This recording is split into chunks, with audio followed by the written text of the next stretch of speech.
Hello everyone, welcome back to my channel. Episode 12 flashback के साथ शुरू होता है। साल 1995 में ली चांग जिन अपने साथी को अपनी कहानी सुना रहा था।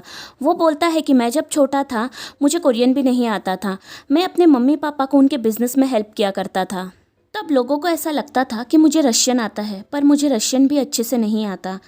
जब मैं कोरिया के रशियन स्ट्रीट्स में चीज़ें बेचा करता था तभी मैंने डिसाइड कर लिया था कि मैं अपनी लाइफ को ऐसे गरीबी में ख़त्म नहीं करूँगा। मैंने कसम खाई थी कि मैं इतनी ज़मीन खरीदूँगा और उसमें जो चाहे वो करूँगा। वो जो सामने बिल्डिंग देख रहे हो जिसे मैंने ही बनाया है, सिर्फ वही नहीं, मैं पूरा एक शहर बनाऊँगा और उस शहर को अपना नाम दूँगा। तभी वहाँ एक आदमी आता है और ली चांग जिन को बोलता है कि क्या तुम्हें चेयरमैन का कॉल नहीं आया?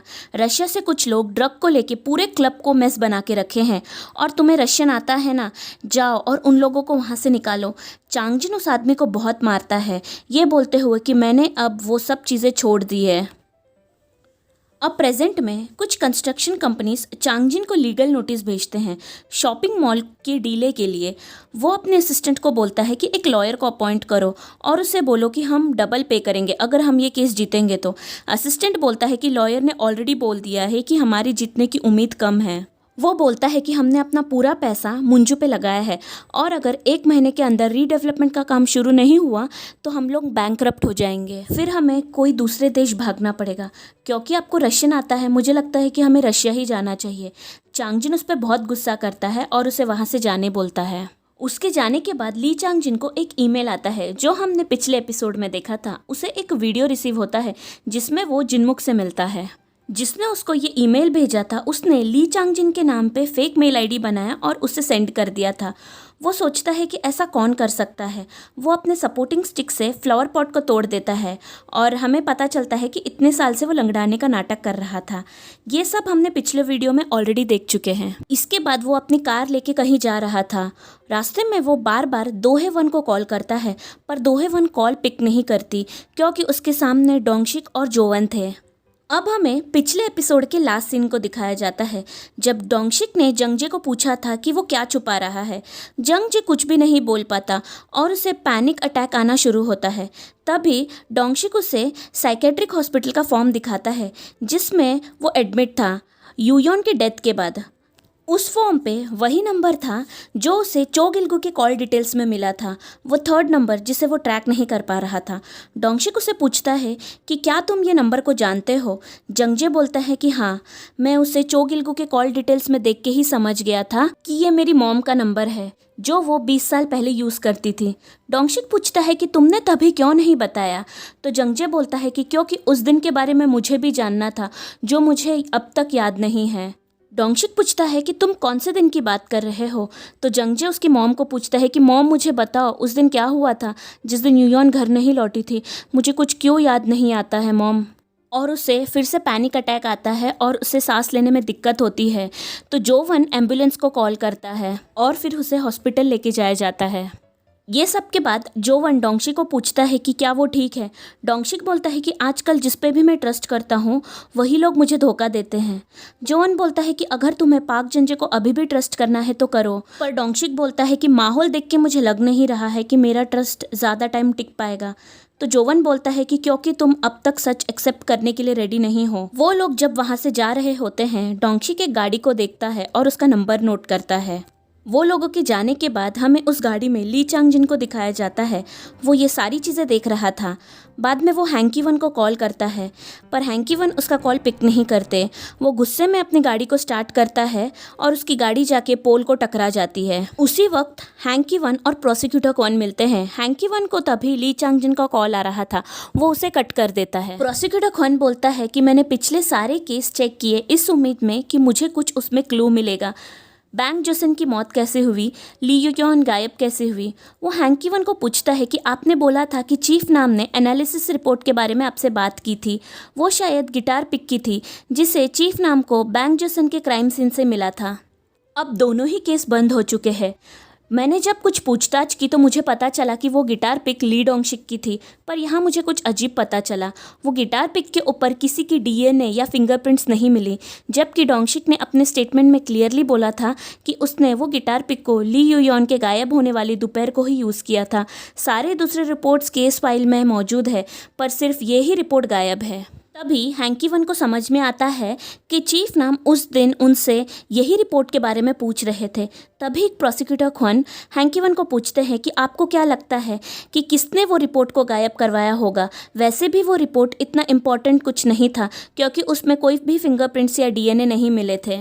और उसी गिटार पिक के वजह से ही डोंगशिक भी अरेस्ट हुआ था, क्योंकि वो गिटार पिक डोंगशिक का था। मुझे लगता है कि किसी ने अपनी गलती छुपाने के लिए ऐसा किया होगा। हैंकी वन बोलते हैं कि मुझे तुम्हारी बातों से ऐसा लग रहा है कि तुम मुझे पॉइंट आउट कर रहे हो, क्योंकि उस वक्त मैं ही मुंजू पुलिस स्टेशन का चीफ था। पर अगर मैंने किसी को रिपोर्ट गायब करने के लिए बोला ही होता तो मैं तुम्हें ये केस इन्वेस्टिगेट करने क्यों बोलता। प्रोसिक्यूटर ख्वन बोलता है कि सिर्फ नाम सांबे की वजह से ही आप इस केस पे इंटरेस्टेड हो या फिर कोई और रीज़न है। तो हैंकी वन बोलते हैं कि तुम्हें शायद नहीं पता, जोवन और ली डोंगशिक मिलके ये इन्वेस्टिगेट कर रहे हैं। और सिर्फ उन दोनों ही नहीं, मन्यांग सब स्टेशन और मुंजू पुलिस स्टेशन से भी कुछ लोग उनके साथ मिलके इन्वेस्टिगेट कर रहे हैं। और क्योंकि चीफ नाम हम सब में से एक थे, तो क्या मैंने तुमसे कोई इम्पॉसिबल फेवर मांगा था। तो प्रोसिक्यूटर ख्वन हैंकी वन से माफ़ी मांगते हैं। अगले दिन ली डोंगशिक वापस से मुंजू पुलिस स्टेशन के वहाँ पहुँचता है। वहाँ जोवन भी आता है। जोवन उसे बोलता है कि मुझे लगा था कि तुम पाक जंजे के पास जाओगे, पर तुम यहाँ क्या कर रहे हो। तो वो बोलता है कि चीफ नाम ने जेल में बोला था कि जिसने जिनमुख को मारा है वो मुझे भी मार देगा। इसका क्या मतलब हो सकता है। जोवन बोलता है कि शायद उन्होंने सोचा होगा कि अगर मैं जिनमुख की सुसाइड के बारे में इन्वेस्टिगेट करूंगा कि उसको सुसाइड करने किसने बोला, और फॉरेंसिक रिपोर्ट के बारे में भी पूछताछ करूंगा, तो शायद मैं भी मारा जाऊंगा। डोंगशिक बोलता है कि क्या जिनमुख को भी गिटार पिक के फॉरेंसिक रिपोर्ट के बारे में कुछ पता होगा। तो जोवन बोलता है कि वो कोई पुलिस ऑफिसर तो नहीं है, पर उसे गिटार पिक के बारे में ज़रूर कुछ पता होगा, इसलिए चीफ नाम उससे यही पूछने उस दिन जिनमुख से मिलने गए होंगे, पर तब तक वो ऑलरेडी मर चुका था। जोवन बोलता है कि मैंने साल 2000 में हुए बैंक जसन का केस फाइल पढ़ा था। तुमने अपने स्टेटमेंट में बोला था कि तुमने वो गिटार मन्यांग कैफ़े में दोपहर को यूज़ किया था, फिर बाद में उसे रात में डियर फार्म में भी यूज़ किया, पर वो गिटार पिक बैंक जसन के क्राइम सीन पे कैसे पहुंचा। तुमने अपने स्टेटमेंट में बोला था कि तुम्हारे साथ पाक जंजे भी था। वो बोलता है कि मुझे पाक जंजे की थोड़ी चिंता हो रही है। तो डोंगशिक बोलता है कि पर मुझे सामने बिल्डिंग पे लगे कैमरे के ऊपर थोड़ा शक हो रहा है, क्योंकि जिस दिन जिनमुख ने सुसाइड किया था वो कैमरा वहाँ नहीं था। तभी जीवा भी वहाँ आती है और उन दोनों को बोलती है कि मुझे भी वो कैमरा की बात ही परेशान कर रही है। जब मैंने वो बिल्डिंग के बारे में इंक्वायरी किया तो मुझे पता चला कि वो बिल्डिंग जेएल कंस्ट्रक्शन की यानी ली चांगजिन की है। पहले मैं जब उसे कॉल करती थी वो 3 सेकंड के अंदर ही मेरा कॉल पिक करता था। ये सारी चीज़ें पूछने में उससे कल से कॉल कर रही हूँ, पर वो मेरा कॉल ही पिक नहीं कर रहा है। डोंगशिक बिल्डिंग के सामने रखी कार की ओर पॉइंट करता है और उसके नंबर प्लेट को देखने के बाद वो बोलता है कि जब कल पाक जंजे को हॉस्पिटल लेके जा रहे थे और जब हम वहाँ से जा रहे थे, ये गाड़ी पूरे टाइम वही थी। जब उन लोग वो गाड़ी के बारे में थोड़ा पूछताछ करते हैं, उन्हें पता चलता है कि वो गाड़ी ली चांगजिन की ही थी। अगले सीन में ली चांगजिन काउंसिलरमैन 2 से मिलने उसके ऑफिस पहुंचता है। 2-1 अपने बॉडीगार्ड को बाहर वेट करने बोलती है। ली चांगजिन बोलता है कि कल मैंने तुम्हारे बेटे को एम्बुलेंस में लेके जाते वक्त देखा था। ली डोंगशिक और जोवन भी ये सब देख रहे थे, और कल तुमने मेरे कॉल्स क्यों इग्नोर किए। क्या हमें एक दूसरे से सीक्रेट रखना चाहिए। 2-1 डर जाती है और बोलती है कि मेरे बेटे को कुछ भी याद नहीं है, उसकी गारंटी मैं देती हूँ। चांगजिन उसे पूछता है कि उसे क्या याद नहीं है, तो 2-1 बोलती है कि उसे 21 साल पहले हुए उस दिन के बारे में कुछ भी याद नहीं है। चांगजिन बोलता है कि अचानक तुम उस दिन की याद क्यों कर रही हो। 2-1 बोलती है कि बर्नर फ़ोन जो मैंने वापस से इस्तेमाल करना शुरू किया है, वही जो मैं तुम्हारे साथ थी तब मैंने कॉल उठाया था। अब हमें एपिसोड 10 के कुछ फ्लैशेस दिखाए जाते हैं। जब 2-1 चांगजिन से मिलती है पाक जिंजे के लिए एनेक्सिटी मेडिसिन लेने, तभी उसके दूसरे फ़ोन पे एक कॉल आता है। चांगजिन उसे कॉल पिक करने बोलता है। जब वो कॉल पिक करती है, उसे चोगिलगू ने कॉल किया था। वो बोलता है कि मुझे पता है मुझे आपको कॉल नहीं करना चाहिए था, पर मुझे इमरजेंसी थी। वो बोलती है कुछ भी इमरजेंसी हो मुझे बाद में ही कॉल करना। तो चोगिलगू बोलता है कि मैंने चीफ जंगचलमन को भी कॉल किया था, पर वो भी मेरा कॉल पिक नहीं कर रहे हैं, और आप भी मेरा पीछा छुड़ाना चाहते हो। वो बोलता है कि मैं पूरा ब्लेम खुद पे तो नहीं लूँगा। दोहेवन बोलती है कि इसका क्या मतलब है। तो वो बोलता है कि चीफ नाम को सब कुछ पता चल गया है। उन्हें पता चल गया है कि गिटार पिक की रिपोर्ट मिसिंग है। वो रिपोर्ट 2 दिन के पहले तक उनके लॉकर में था पर अब गायब हो गया है। ये सब क्या चल रहा है। तो दोहेवन बोलती है इसका क्या मतलब है। नांग सांगबे ने तुम्हें मैसेज किया है, वो मैसेज मुझे फॉरवर्ड करो। और वो फ़ोन रख देती है। दोहेवन वो मैसेज को पढ़ के चौंक जाती है। चांगजिन भी वो मैसेज को पढ़ता है। चांगजिन दोहेवन को पूछता है कि तुमने क्या गायब करवाया है। वो बोलती है कि मेरे पास कोई और चॉइस नहीं था, मैं जंगजे को कातिल बनते नहीं देख सकती थी। चांगजिन बोलता है कि पर वो क्या था। तो वो बोलती है कि बैंग जोसन के क्राइम सीन के पास जो गिटार पिक मिला था उसका रिपोर्ट। चांगजिन पूछता है पर क्यों। तो वो बोलती है कि पाक जंजे के फिंगरप्रिंट्स उस गिटार पिक पे थे, इसलिए 20 साल पहले मैंने उस रिपोर्ट को नकली रिपोर्ट से चेंज किया जिसमें कोई फिंगरप्रिंट्स या डीएनए नहीं मिला था। पर पता नहीं क्यों कुछ दिनों से ये चीज़ मुझे काफ़ी परेशान कर रहा था, इसलिए मैंने वो रिपोर्ट को गायब करवा दिया। चांगजिन बोलता है कि मैं विश्वास नहीं कर पा रहा हूँ, तुमने मुझसे 21 साल तक ये छुपाया। दोहेवन बोलती है कि तुमने मुझे बोला था कि तुम ली यूयॉन की बॉडी को ठिकाने लगाओगे, पर उसकी बॉडी डोंगशिक के बेसमेंट से क्यों मिली। चांगजिन बात को टालते हुए उससे पूछता है कि क्या तुम श्योर हो कि तुमने रिपोर्ट को गायब करवाया है। दोहेवन बोलती है कि ऑफ कोर्स, मैंने काफ़ी पैसा खर्चा किया है उस पर। चांगजिन बोलता है कि जब तक तुम वो इंसान को गायब नहीं करोगी जो ये सारी चीज़ें जानता है, तो तुम कैसे श्योर हो कि ये मैटर ख़त्म हो गया है। दोहेवन बोलती है कि तुम मर्डर करने की बात कर रहे हो। तो ली चांगजिन बोलता है कि मैं तुम्हें बताऊंगा परफेक्शन क्या होता है। शायद इसलिए ली चांगजिन ने चीफ नाम को मारा था। प्रेजेंट में दोहेवन बोलती है कि जंगजे को मेरे बर्नर फोन के बारे में पता चल गया है और उसके साथ में हैंजोवन और डोंगशिक को भी पता चल गया है। वो बोलती है कि तुमने मुझे बोला था कि तुम मुझे परफेक्शन दिखाओगे और ये है तुम्हारी परफेक्शन। वो बोलती है कि ली डोंगशिक पागल हो गया है, वो मेरे बेटे के पीछे ही पड़ गया है और वो चीफ नाम को तो तुमने। तो ली चांगजिन उसके बात को बीच में से ही काट देता है और बोलता है कि चीफ नाम का क्या, मैंने उसके साथ क्या किया है और तुम्हारा बेटा कहाँ है। वो बोलती है कि मेरे बेटे का ख्याल मैं ही रखूंगी। तो चांगजिन बोलता है वो तुम 21 साल पहले भी बोली थी, पर तुम अपने बेटे को तभी भी बराबर हैंडल नहीं कर पाई थी। क्या तुमने अभी भी उसे साइकेट्रिक हॉस्पिटल में एडमिट कराया है। तो वो बोलती है कि अभी वो छोटा नहीं है, अभी वो जवान है और उसके पास जॉब है, अगर किसी को उसके बारे में पता चल जाएगा तो अच्छा नहीं होगा। तो वो बोलता है कि तो क्या तुमने सच में उसे रेगुलर हॉस्पिटल में एडमिट करवाया है। दोहेवन बोलती है कि वो जल्दी ठीक हो जाएगा। तो चांगजिन बोलता है कि वो चलता फिरता बॉम्ब जैसा है, क्या मैं उसको भी ठिकाने लगाऊं। तो दोहेवन अपने बॉडीगार्ड को पाक जंजे का हॉस्पिटल बदलने बोलती है। जब वो बॉडीगार्ड हॉस्पिटल पहुंचता है तब तक पाक जंजे ऑलरेडी भाग चुका था। वो लोग उसे काफ़ी ढूंढते हैं पर तब तक पाक जंजे वहाँ से निकल चुका था। पाक जंजे जोवन के गाड़ी के सामने आते आते बच जाता है। जोवन तभी अचानक गाड़ी रोक देता है। जंगजे को शायद उस वक्त कुछ याद आता है। वो बोलता है कि मैंने डियर को ही मारा था, मुझे पक्का लगता है कि वो डियर ही था। जोवन बोलता है कि चलो मैं तुम्हें वापस से हॉस्पिटल लेके जाता हूँ। तो जंगजे बोलता है कि मुझे प्लीज़ कहीं और लेके जाओ। जोवन गाड़ी डोंगशिक के घर के सामने रोकता है। वो बोलता है कि डोंगशिक ने बोला है कि तुम उसके बेसमेंट में रुक सकते हो। पाक जंजे बोलता है कि क्या बेसमेंट में। तो जोवन बोलता है कि क्यों, तुम्हें कहीं और जाना है क्या। फिर हैंसेंग साइकेट्रिक हॉस्पिटल कैसे रहेगा। तुम हॉस्पिटल में इसलिए एडमिट थे ना क्योंकि तुमने डियर जैसे दिखने वाले इंसान को मारा था। पाक जंजे बोलता है कि मुझे सिर्फ उतना ही याद है। जोवन बोलता है कि जब मैंने डोंगशिक को बताया कि तुम अपने अतीत के बारे में झूठ बोल रहे हो, तुम अमेरिका नहीं साइकेट्रिक हॉस्पिटल में थे, तभी भी उसने तुम पे शक नहीं किया। उसने मुझे प्रूफ लाने बोला। वो शायद अभी भी तुम पे शक नहीं करेगा। जब तक उसे तुम्हारे खिलाफ कोई प्रूफ नहीं मिलेगा तब तक वो तुमसे कुछ भी नहीं पूछेगा। जंगजे बोलता है कि मुझे सच में कुछ याद नहीं है। जोवन बोलता है कि मुझे तुम पे भरोसा नहीं है, पर मैं अब तुम्हारे खिलाफ कोई एक्शन नहीं लूँगा। जल्द ही तुम सब चीज़ याद करो और अपने हेल से बाहर निकलो। सब कुछ डोंगशिक को बताओ और वो भी तुमसे सुनने के लिए वेट कर रहा होगा। जंगजे फिर डोंगशिक के बेसमेंट में चला जाता है। अगला सीन जेई के रेस्टोरेंट का था जहाँ जोवन पहुँचता है।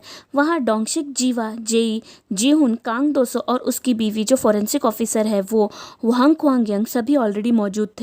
वो फॉरेंसिक ऑफिसर सभी को ली यूयॉन की मौत कैसे हुई ये सभी को बताती है। वो बोलती है कि मुझे लगता है कि यूयॉन की मौत कार एक्सीडेंट से हुई होगी।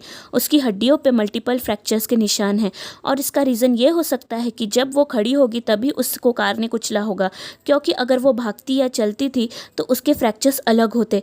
वो पक्का एक जगह खड़ी होगी। तभी जोवन डोंगशिक को बोलता है कि उसने जंगजे को उसके घर के बेसमेंट में वेट करने बोला है। तो डोंगशिक बोलता है कि मुझे याद नहीं है कि मैंने तुम्हें ये कब बोला।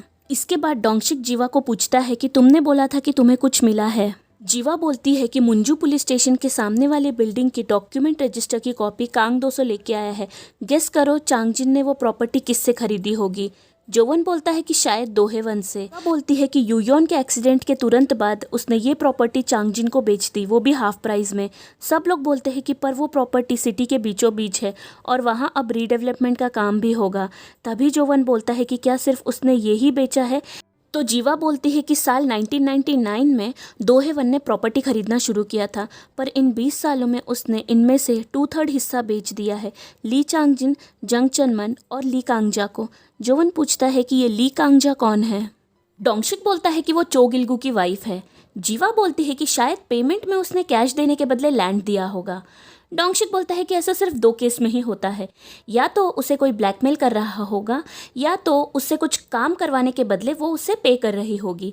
जीवा बोलती है कि जंग चलमन को तो उसने लैंड काफ़ी चीप प्राइस में बेचा। तो डोंगशिक बोलता है कि वैसे भी सियोल में उसका नाम ब्राइब लेने में काफ़ी ख़राब था और इसके वजह से ही उसको डिमोट किया गया था और उसका ट्रांसफ़र सियोल से मुंजू में हुआ था। जोवन बोलता है कि चलो मान लेते हैं, फॉरेंसिक रिपोर्ट चेंज करने की वजह से ही उसने चीफ जंग चलमन और चो गिलगू को लैंड ट्रांसफ़र किया, पर उसने ली चांगजिन को लैंड इतने चीप में क्यों बेचा।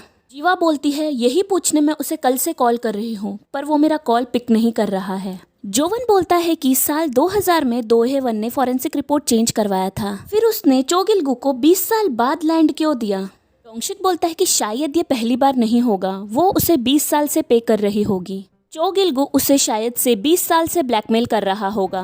डोंगशिक बोलता है कि पर हम इसे प्रूफ कैसे करेंगे। तो जोवन बोलता है कि याद है जब मैं सेकंड टाइम मन्यांग पुलिस स्टेशन लौटा था तब कुछ लेडीज अरेस्ट हुए थे, उसमें ली कांगजा भी थी। अगला सीन मुंजू पुलिस स्टेशन का था जहां वापस से सारे लेडीज को गिरफ्तार किया गया था। वहां जीवा पहुंचती है और वहां से एक पुलिस ऑफिसर को पूछती है कि क्या उन लोगों ने कुछ बताया। वो पुलिस ऑफिसर बोलता है कि शायद तुम्हारी वजह से मुझे प्रमोशन मिलने वाला है। वो बोलता है कि लेडीज़ ग्रुप जो चाइनीज़ आदमी से पैसे लेते थे वो एक गैंग का मेंबर है जिसे सियोल पुलिस भी ढूंढ रही है। वो उसे ली कांगजा का बैंक डिटेल्स पेनड्राइव में डाल के देता है। जीवा बोलती है कि ली कांगजा को वो गैंगस्टर के बारे में कुछ नहीं पता, इसलिए उसे फेयरली पनिश करना और उसे ज़्यादा डराना मत। तभी वहाँ चो गिलगू भी पहुँचता है। जीवा उसे एक रूम में लेके जाती है, वहाँ डोंगशिक ऑलरेडी मौजूद था। जीवा बोलती है कि हम तुम्हारी बीवी के बैंक डिटेल्स पिछले 20 साल के चेक करने वाले हैं। तो चो गिलगू बोलता है कि तब तो तुम्हें पता चल जाएगा कि मुझे पेमेंट किससे मिला। डोंगशिक बोलता है कि वो तो तुम्हें दोहेवन ने ही दिया होगा। यहाँ चो गिलगू अपना दुखड़ा सुनाता है कि तुम मेरी बेटी को जानते हो ना, वो भी तुम्हें काफ़ी पसंद करती है, वो बहुत कुछ करना चाहती थी पर मेरी सैलरी ज़्यादा नहीं है और एक्सेट्रा। डोंगशिक जीवा को बोलता है कि ये स्टोरी मैंने पहले भी कहीं सुनी थी। जीवा बोलती कि हाँ, एक ज्वेलरी शॉप के चोर से सुना था, किडनैपर से और बाकी कई और सारे लोगों से। वो बोलती है कि सबको तकलीफ होती है पर सभी लोग गलत रास्ता नहीं चुनते। उन दोनों को सॉरी बोलता है। तो डोंगशिक बोलता है कि तुम्हें मुझे सॉरी बोलने की कोई ज़रूरत नहीं है, तुम्हें पता है ना कि मैं कुछ भी नहीं भूलता, तुम भी मत भूलना, चीफ नामसांगबे को कभी मत भूलना। चो गिलगू बोलता है कि मैं तुम लोगों से माफ़ी मांगना चाहता हूँ, ये सब मेरी गलती है, पर मैंने सिर्फ दोहेवन को कॉल या टेक्स्ट ही किया था, मुझे नहीं पता कि चीफ नाम जंक यार्ड में क्यों गए और वो कैसे मर गए। चो गिलगू उन दोनों को एक फ्लैशबैक बताता है। अब हमें साल 2000 का एक सीन दिखाया जाता है जहां चो गिलगू ने दोहेवन को एक पेपर दिया था और वो बोलता है कि ये चीफ जंग चलमन के तरफ से है। दोहेवन उसे रिटर्न में फेक रिपोर्ट देती है और बोलती है कि हमारे बच्चे ही हमारे दुश्मन होते हैं। चो गिलगू ने वही रिपोर्ट चीफ नाम को दिया था। प्रेजेंट में जीवा पूछती है उससे कि ओरिजिनल रिपोर्ट में क्या था। चो गिलगू बोलता है कि मैंने नहीं देखा क्योंकि मुझे बोला गया था कि कवर को ओपन मत करो। डोंगशिक बोलता है कि सिर्फ एक रिपोर्ट को बदलने के लिए वो तुम्हें इतने साल से पैसे दे रही है। चो गिलगू बोलता है कि मैंने उसे ब्लैकमेल किया, उसने मुझे एक बार बोला था कि मेरा बेटा ही मेरा दुश्मन है, तो मुझे लगा शायद उस गिटार पिक पे जंगजे के फिंगरप्रिंट्स होंगे। अगले सीन में हम डोंगशिक को अपने घर के बेसमेंट में देखते हैं। वो एक बड़ा सा हथौड़ा पकड़ के जंगजे के पास जाता है और उससे पूछता है कि क्या तुमने यूयोन को मारा है। पाक जंजे बोलता है कि मुझे पता नहीं है, मुझे याद नहीं है, मुझे लगता है कि मैंने डियर को ही कुचला था। डोंगशिक बोलता है कि क्या तुम्हें सच में लगता है कि तुमने इंसान को नहीं डियर को मारा था। जंगजे बोलता है कि वो डियर को ही मारा था, वो श्योर है। डोंगशिक बोलता है कि फिर तुम्हारी मॉम को लोग 20 साल से ब्लैकमेल क्यों कर रहे हैं और तुम्हारी मॉम ली चांगजिन जंग चलमन और चोगिलगो को पैसे क्यों दे रही है। वो सबको ये क्यों बोलती है कि मेरा बेटा ही मेरा दुश्मन है। मेरे गिटार पिक पे किसके फिंगरप्रिंट्स मिले थे और मेरा गिटार पिक बैंक जसन के क्राइम सीन में कैसे पहुंचा। ये सारी चीज़ें तुमसे कनेक्टेड है। जंगजे बोलता है कि मुझे सच में कुछ नहीं पता। डोंगशिक बोलता है कि तुम हमेशा बोलते हो मुझे याद नहीं है, मुझे पता नहीं है। मैंने तुम्हें कभी नहीं पूछा कि तुम मिंजंग की डेथ की रात क्यों कुछ नहीं बोले। तुम सबको मेरे साथ होने का झूठ क्यों बोले और मिंजंग से लास्ट मिलने वाले व्यक्ति भी तुम ही थे। तुमने यूएस जाने के बारे में मुझसे झूठ बोला जबकि तुम 4 साल साइकेट्रिक हॉस्पिटल में एडमिट थे। तुमने देखा ना कि यूयॉन मुझे किस हालत में मिली। पर मैंने तभी भी तुमसे कुछ नहीं पूछा। मैंने तुम्हें हमेशा चांस दिया।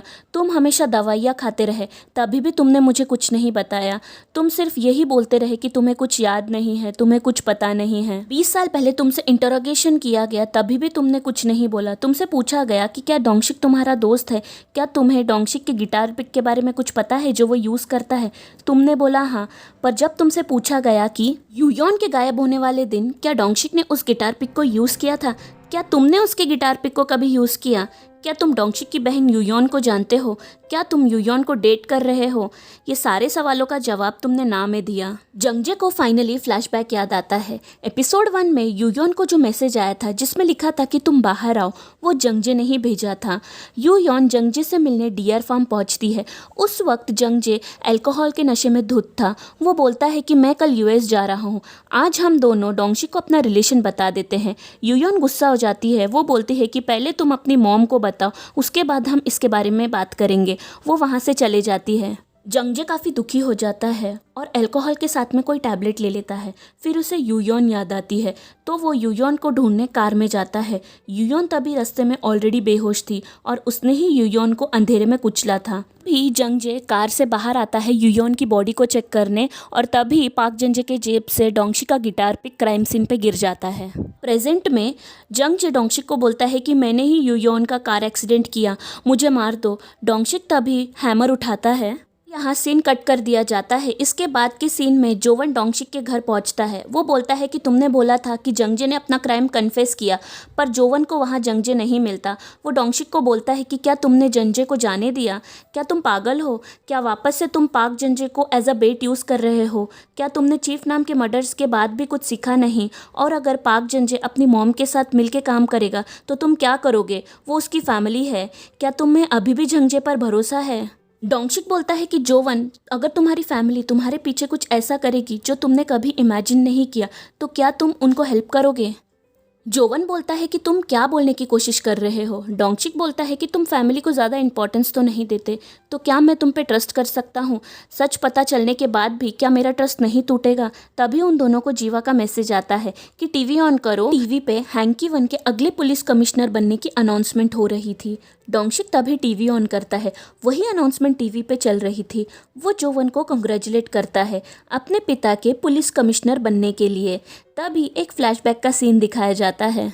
यूयॉन जंगजे से मिलने के बाद जब घर जा रही थी तभी वो जिनमुक को बैंक जोसन को मर्डर करते हुए देख लेती है। जिनमुक उसको रस्सी से बांध के गाड़ी में डाल देता है और यूयॉन बेहोश हो जाती है। जिनमुक जब बैंक जोसन की बॉडी को खेतों में डालने के लिए लेके जाता है तभी यूयॉन को होश आता है और वो डरते हुए वहाँ से भागती है। से सामने एक गाड़ी दिखती है। वो मदद के लिए वहाँ खड़ी हो जाती है पर वो गाड़ी मदद करने के बजाय उसे कुचल देती है। और यहाँ सबसे बड़ा ट्विस्ट रिवील होता है। गेस करो गाड़ी में कौन था। गाड़ी में हैंकी वन थे। यस, जोवन के पिता, उसने ही यूयॉन को मारा था। एपिसोड 12 में इस सीरीज़ का सबसे बड़ा खुलासा हुआ है। मुझे देखना ये है कि जोवन कैसे रिएक्ट करेगा जब उसे ये सब पता चलेगा। अगर आपको वीडियो अच्छा लगे तो वीडियो को लाइक और मेरे चैनल को सब्सक्राइब करना ना भूलिए। मिलती हूँ मैं आपसे अगले वीडियो में। तब तक के लिए bye bye and take care.